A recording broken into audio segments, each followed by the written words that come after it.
감사드리고, 저는 그 한전에서 수행했던 MVDC 그 일종의 그러니까 피저빌리티 스터디를 수행을 했었는데, 이제 그 당시 내용하고, 그 다음에 이제 최근에 좀 주어진 상황에 대해서 좀 말씀을 드리도록 그렇게 하겠습니다.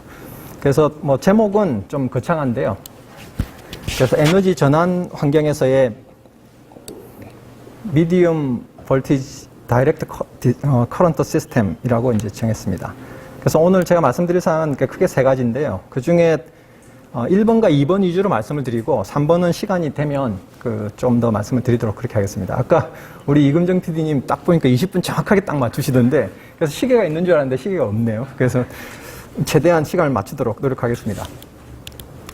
다 아시다시피 에너지 전환이라고 하는 큰 정책은 우리나라뿐만 아니라 아마 전 세계적으로 진행이 되고 있는 사항이고 그러한 정책이 우리 배전망에 이제 어떤 변화가 있는지에 대해서 간단하게 여기 계신 분들은 잘 아시겠지만 조금 말씀을 좀 드리도록 그렇게 하겠습니다.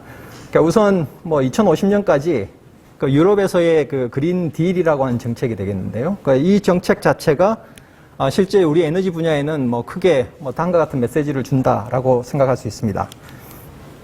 그리고 우리나라는 지금 현재 진행이 되고 있는데 지난 5월 말까지의 이제 내용을 보면 2034년까지 신재생 에너지 발전 비율을 최대 40%까지 확대하겠다라고 되어 있습니다. 이게 이제 2030년에 20% 우리가 이제 3020 정책이라고 얘기하는 게 있는데요. 거기가 20%입니다. 그래서 20%를 하기 위해서 필요한 신재생 설비 용량이 58기가와트 정도 됩니다. 그런데 이제 40%로 가게 되면 78기가와트 정도의 신재생 설비 용량이 필요하게 됩니다. 그래서 지금 이 양이 이제 얼마나 큰 변화인지를 한번 보시면 2034년에 원전이 이제 지금 현재 정책에 의해서 이만큼 줄어든다고 보고 석탄도 이제 환경 문제 때문에 이제 지금 줄이고 있고 기존 석탄을 이제 LNG로 전환을 하고 있습니다. 그래서 이제 LNG가 이만큼 늘어나고 설비 용량으로 보게 되면 제일 많은 게 신재생 에너지가 되게 됩니다. 그리고 또 우리나라에서 이제 큰 변화, 또 전 세계적인 큰 변화가 이제 전기 자동차의 보급 확대인데, 이 부분은 전력전자학회가 가장 잘 다루고 있는 내용일 것 같은데요. 전기 자동차가 그만큼 늘어나게 되면 결국 아마 이제 급속 충전에 의존하는 비율이 높기 때문에 급속 충전소가 그만큼 크게 늘어나게 될 겁니다. 그래서 이 급속 충전소는 우리가 생각을 해보면 배전에 위치되는 아주 큰 DC 부하가 되는 겁니다. 그래서 그 부하 자체를 공급하기 위해서 충분히 완전히 잘 대응을 하겠지만 어쨌든 설비의 증설이 당연히 이제 필요할 수밖에 없는 그런 상황입니다. 그리고 지난 주말부터 지금 미국 이제 캘리포니아에 순환정전이 지금 발생을 하고 있는데요. 이번 아마 수요일까지 간다 그러는데 지금 이제 순환정전의 큰 이유가 태양광이 이제 발전이 끝날 무렵에 5시에 이제 가용할 발전 자원이 없는데 그때까지 여전히 더워가지고 냉방 수요가 이제 크게 증가를 한 부분입니다. 이제 그러다 보니까 우리나라 예전 9.15처럼 순환정전이 발생했는데 그 순환정전 한다고 지금 캘리포니아 주지사가 영향을 미치고 이런 것도 없는데 우리나라는 그때 난리가 났었죠. 장관까지 그만두고 막 그랬는데 지금 이제 그 부분은 이제 어떤 문제가 생길 수 있냐면 우리가 아까 보셨듯이 태양광과 풍력이 그러면 왜 그렇게 설비 용량을 많이 가져야 되느냐? 결국 우리 입장에서는 이제 피크라고 하는 전력 수요가 있는데 그 수요를 해당되는 그 시점에 발전기들이 다 공급을 해줘야 됩니다. 그런데 아무리 설비 용량이 많이 있더라도 그 시기에 발전을 못하면 그 피크를 만족시키는데 기여를 할 수가 없죠. 그래서 그거를 이제 피크 기여도라고 얘기하는데 우리가 대부분 피크를 언제 보냐면은 한여름에 한 2시 때, 그 다음에 한겨울에 또 어떤 경우는 이제 난방 수요가 있는 그 시점을 보는데 그 시점은 다행히 태양광은 그 시점에 발전을 합니다. 그래서 피크 기여도를 보시면 태양광은 한 15% 정도 되는데 풍력은 1.9%밖에 안 됩니다. 그러니까 이 양들이 설비 용량이 들어온다 하더라도 그 설비 용량의 1.9%만이 그 피크 시점에 발전 기여량이 되는 겁니다. 그만큼 그 피크 시점에는 얘네들이 이제 기여를 그만큼 안 한다는 얘기죠.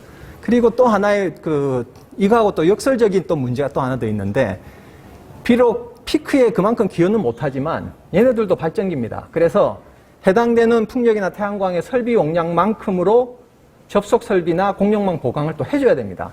그래서 지금 이걸 보시면 선로의 전격 용량이 이만큼이라고 했을 때 태양광이나 풍력 같은 이런 변동성 자원이 연계가 되는 접속 선로나 공용망의 경우는 선로 이용률을 보시면 다음과 같이 됩니다. 해당 선로에 대해서 그 태양광이나 그러니까 풍력이 발전할 경우에는 선로 용량에 거의 가까이 가지만 대부분의 시점에는 아주 이용률이 낮게 되는, 그러니까 우리가 설비를 건설해 놓고도 잘 쓰지를 않게 되는 설비가 되는 이제 그런 상황이 돼버립니다.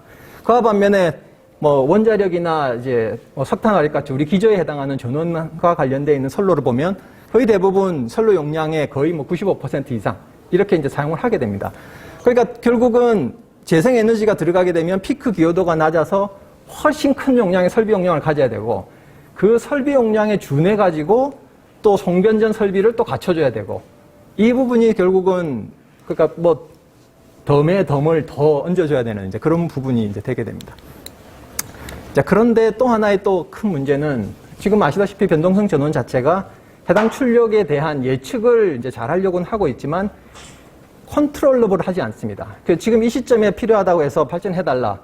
지금 아까 뭐 캘리포니아 사태에서 보시듯이 지금 그 냉방을 하기 위해서 전력이 필요한데 태양광은 이미 해가 져버렸기 때문에 발전을 못하는 이제 그런 상황이 돼버리고 풍력이 기여를 못하고 이제 그렇게 되면은 결국은 이제 부족하게 되는 이런 일이 생기게 되는데 그 예측의 불확실성 문제 이런 부분이 조금 더 그래서 수급에서의 불균형이 발생할 위험이 있다.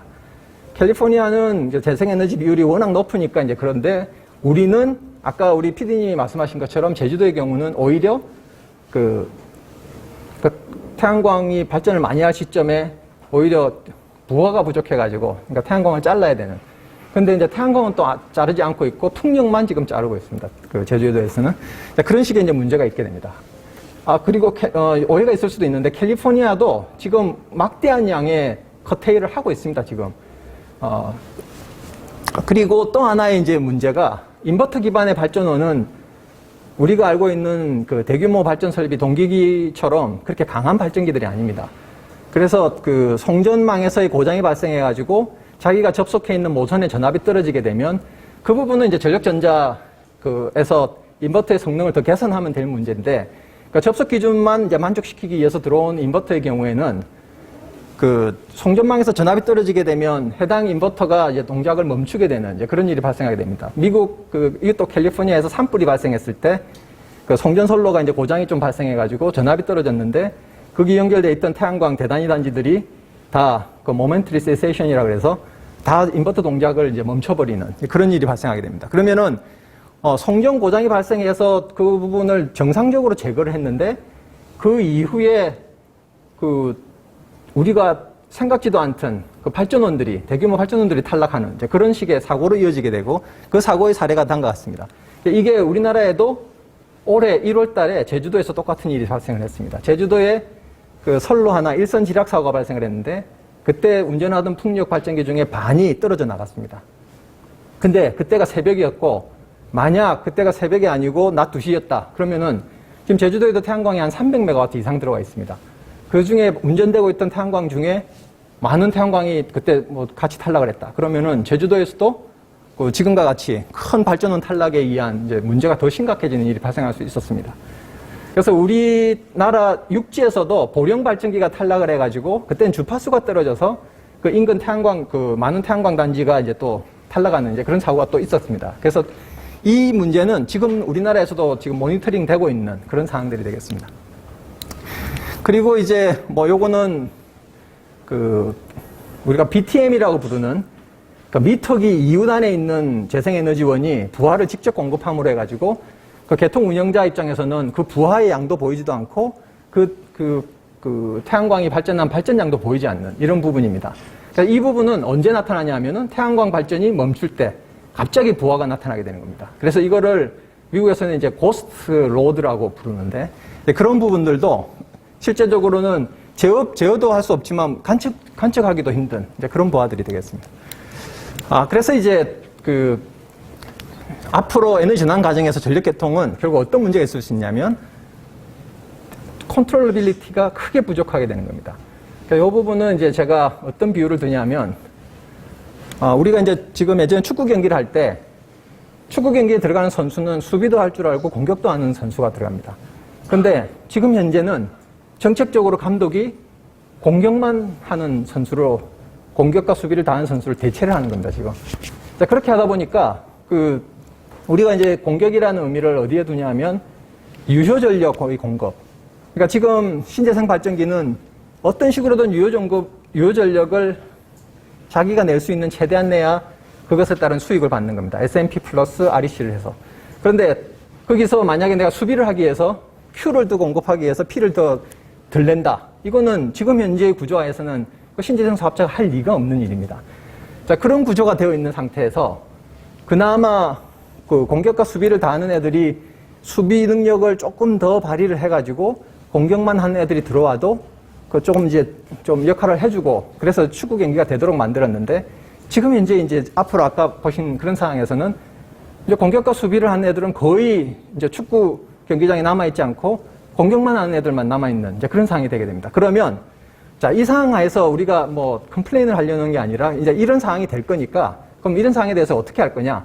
그러면 수비만 하는 애들을 넣든지 수비를 하기 이제 예전보다 수비 능력을 더 강화시켜야 되니까 그런 수비 능력을 하는 애들에게 더 많은 인센티브가 가도록 해줘야 되는 겁니다. 자, 그래서 여기서 이제 MVDC가 하는 역할은 수비 능력을 더 강화시켜주는 역할을 하자라고 하는 겁니다.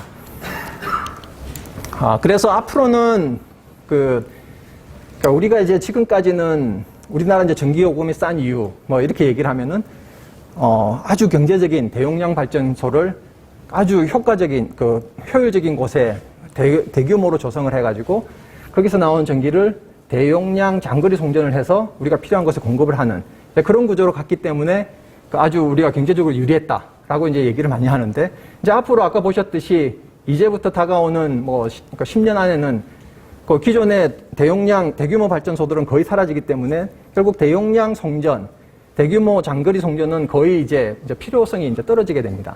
자, 그런 상황이라면 결국은 이제 발전원이 부하지하고 멀리 떨어진 곳에 있지 않고 이제 가까운 곳에 있을 수 있다고 하면 그걸 기반으로 한 이제 전력망 구조로 가야 된다. 근데 이제 문제는 뭐냐 하면 컨트롤빌리티가 떨어지는 전원이라는 게 이제 문제죠. 예를 들어서 뭐 우리 말을 잘 듣는 LNG 뭐 발전 가지고 분산전을 쓴다 그러면 문제 없죠. 그렇지만 그거는 지금 현재 또 상황에서 또 좀 역행할 수가 있기 때문에 결국 재생에너지 기반의 이제 분산 시스템으로 가야 된다. 이거는 당연히 이제 그렇게 돼야 되고 그 과정에 필요한 기술이 이제 MVDC 기술이 되겠습니다. 자, 그러면 왜 DC를 써야 되느냐? 뭐 우리 한병무 교수님 계시니까 잘 아실 텐데 DC는 두 가지 큰 장점이 있습니다. 그러니까 첫 번째는 DC이기 때문에 생길 수 있는 장점. 그러니까 이 부분은 주파수가 0이니까 카패시티브나 인덕티브 손실 측면에서 뭐 거의 아주 뭐 강점을 가질 수 있는 부분이 되겠죠. 그래서 DC이기 때문에 가질 수 있는 장점은 아주 장거리 송전을 한다든지 케이블 송전을 한다든지 이런 부분에서 이제 장점이 나오는 거고요. 그러니까 두 번째는 제어가 가능하다는 겁니다. 우리가 AC 시스템이 100년 이상 뭐 우리 표준으로 사용을 하고 있고 아주 효율적인 시스템이면 틀림없습니다. 그러니까 지금 보시듯이 여기에 어떤 소스가 있고 싱크가 있다 그러면 그 소스로부터 싱크로 가는 어떤 선로로 얼마만큼 가는지는 우리가 알고 있는 전기회로의 법칙에 의해서 딱 분담이 되는 겁니다. 우리가 어느 선로로 조금 더 보내고 싶다. 보낼 수 없습니다. 그 선로를 끊어버리면 안 가게 할 수는 있어도 그 선로로 이 선로에 지금 많이 가고 있으니까 다른 선로로 더 가게 하겠다. 이렇게 못합니다. 자, 그런데 DC는 이제 그게 가능합니다. 내가 전기회로의 법칙에 따르지 않고 어느 특정 경로에 대해서 내가 더 보내고 싶으면 더 보내고 덜 보내고 싶으면 덜 보낼 수가 있습니다. 그러면 그 경로만 해당이 되느냐? 그 경로를 바꾸게 되면 주위에 있는 다른 선로의 전류, 그 다음에 이제 조류량에도 이제 같이 영향을 주게 됩니다. 그래서 그러한 컨트롤러빌리티를 이용하자는 것이 이제 DC 측면이 되고 그렇게 함으로써 아까 보셨던 변동성 전원이 들어갔을 때 생기는 설비의 과투자를 방지하자. 이제 이런 부분이 이제 DC를 쓰는 목적이 되겠습니다. 그리고 또 하나는 아까 보셨듯이 송전계통에서 고장이 발생해가지고 재생에너지가 연결되어 있는 모선에서 전압이 떨어졌을 때 그 재생에너지의 발전에 영향을 미치는 부분이 있는데 그 부분을 MVDC를 쓰게 되면 MVDC 자체가 이제 전압형으로 일종의 전압 보상 설비로서도 동작을 할 수 있기 때문에 일정 부분 아까 이제 문제가 되는 전압 레벨이 0.88PU하고 0.5PU가 있습니다. 그래서 이 경우는 조금 떨어지면 0.88PU 이상을 또 유지할 수 있기도 할 수 있고 해서 충분히 재생에너지원의 그 송전계통에서의 문제가 있더라도 운전하는데 문제가 없게끔 할 수 있다라고 하겠습니다. 그래서 MVDC를 적용할 수 있는 시나리오는 쭉 다음과 같이 있습니다. 이 부분은 아마 나중에 한전에서 따로 좀 더 말씀을 해주실 것 같고, 이 중에 이제 일부만 제가 좀 말씀을 드리도록 하겠습니다. 아까 말씀드렸듯이 지금 이제 PV의 발전량이 그 설비량에 의한 발전량이 이만큼이 있는데 PV가 더 들어오게 되면 이만큼 점선으로 된다고 치면 결국 저 한전 입장에서는 아니면은 뭐 송배전 회사 입장에서는 해당 설비, 접속 설비나 송전망을 지금 현재 이 실선에서 점선까지로 확장을 시켜줘야 됩니다. 자, 그래서 이만큼이 이제 문제가 되는데, 그러니까 이만큼 때문에 이 시간에 발생하는 이만큼 때문에 전체 설비의 양을 이만큼 늘려준 문제가 발생하는데, 이거를 이 부분에 대한 거를 MVDC를 통해서 조류 분배를 하자는 겁니다. 내가 어디 보내고 싶을 때 이제 보내는 건데, 이 부분은 이 시점에 이만큼의 과잉량이 있을 때 필요로 하는 곳이 이제 있어야 되겠죠. 그러면은 그곳으로 보내면 되는 겁니다. 그래서 그 방법을 이제 여기서 제안한 것이 되겠고요. 그 다음에는 가능한 멀티터미널 구조로 가게 되면 지금 보시는 것처럼 해당 그 부하하고 발전량 기준으로 해서 과잉이 되거나 좀 부족한 부분이 있을 때 그 부분을 충분히 인근 지역하고 서로 그 쉐어를 할 수 있는 이제 그런 구조가 될 수 있습니다. 그 다음 또 하나는 이제 기존 AC망을 DC망으로 바꾸게 되면 기본적으로 송전 용량을 증대시킬 수 있게 됩니다. 그래서 그 부분은 나중에 또 이것도 한전에서 또 따로 더 상세히 말씀을 해 주실 것 같은데요. 그래서 지금 이제 보시면 뭐 이런 이유에 의해서 그 확장을 시킬 수 있게 되고요. 우리가 지금 배전선로를 보게 되면 그 ABC 이제 선이 3개가 가고 있는데 여기다 선 하나를 더 추가해서 DC 2회선을 만들게 되면 뭐 다음과 같이 그 우리가 한 몇 배 정도 더 그 송전량을 더 배전량을 더 늘릴 수 있게 됩니다. 그리고 케이블의 경우도 이 부분을 2회선 3상을 3회선 그 바이폴 구조로 이제 그 사용을 하게 되면 이만큼을 더 늘릴 수 있게 됩니다. 그리고 이제 운영 효율을 향상시키는 케이스가 되겠는데요. 요거는 우리 연구실에서 이제 전라남도 지역에 해당되는 태양광들이 많이 들어가서 특정 선로의 이용률이 이용률이 높아가지고 그 선로를 증설해야 되는 이제 수요가 있는데 그 선로를 증설하지 않고 MVDC를 통해서 이제 저희가 개선한 사례가 되겠습니다. 그래서 이용률의 총합은 어떤 선로가 이용률이 높으면 뭐 100%, 뭐 90% 될 거 아닙니까? 그래서 그걸 합치면 228%까지 나오는데 얘를 MVDC를 적용해가지고 다 합친 이용률이 이제 115% 이하로 이렇게 해서 개선하고 결국 이제 이용률이 낮게 되면 그만큼의 이제 그 손실도 줄어들게 됩니다. 그래서 손실도 43%까지 개선할 수 있는 이런 사례가 되겠습니다. 그래서 이제 다양한 토폴로지가 가능합니다. 지금 MVDC를 적용할 때 있어서 지금 각 그 변전소하고 변전소끼리 연결하는 방법도 있고요. 그 다음에 이제 SOP를 연결하는 방법이라 해서 DL의 말단을 그 지금 백투백 구조로 이제 연결하는 방법이 있고요. 그 다음에 이제 DL과 DL 사이를 하나는 AC망을 그대로 쓰고요. 하나는 아예 여기서 그 DC로 만들어가지고 DC망을 쓰고 이 DC하고 AC 사이를 그러니까 일종의 밸런싱 시키는 거를 MVDC 구조로 이제 활용하는 이런 것도 가능하게 됩니다. 자, 기술 동향은 다른 나라에서도 이제 많이 쓰고 있는데 지금 이제 보시듯이 크게 이제 증가를 하고 있고, 요건 시그레에서 설문조사한 내용이 되겠습니다. 나중에 자료를 참고로 보시면 될 것 같고요.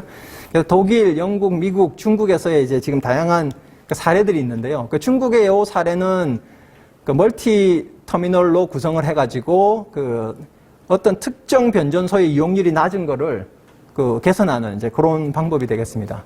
그리고 두 번째는 산업단지용인데 이거는 우리나라 삼성전자에 적용하면 딱 맞는 그런 구조가 되겠습니다. 한전에서 삼성전자가 필요한 만큼의 고품질 전력을 공급할 수 없고 앞으로 재생에너지 때문에 전력 품질이 낮아진다고 하면은 특별히 높이 퀄리티를 유지할 곳이 있다 그러면은 다음과 같이 이런 MVDC 구조로 해서 어떤 문제가 발생하더라도 원하는 퀄리티가 갈 수 있도록 하는 이제 그런 구조가 되겠습니다. 이 부분은 지금 여기 이제 영국에서 플렉시블 파워 링크라 그래가지고 설비 용량에 준하는 신재생의 설비 용량에 준하는 송변전 설비를 보강해주는 게 아니라 플렉시블 파워 링크라는 개념을 써서 이제 그보다 좀 작게 활용하는 이제 그런 사례가 되겠습니다. 그래서 그걸 통해서 송전선을 증설하지 않고도 해당되는 신재생 에너지를 수용하는 이제 그런 부분이 되겠습니다. 그다음에 앵글 DC는 용량을 개선한 하나의 사례가 되겠습니다. AC를 DC로 바꿔서 용량을 개선한 부분이 되겠습니다.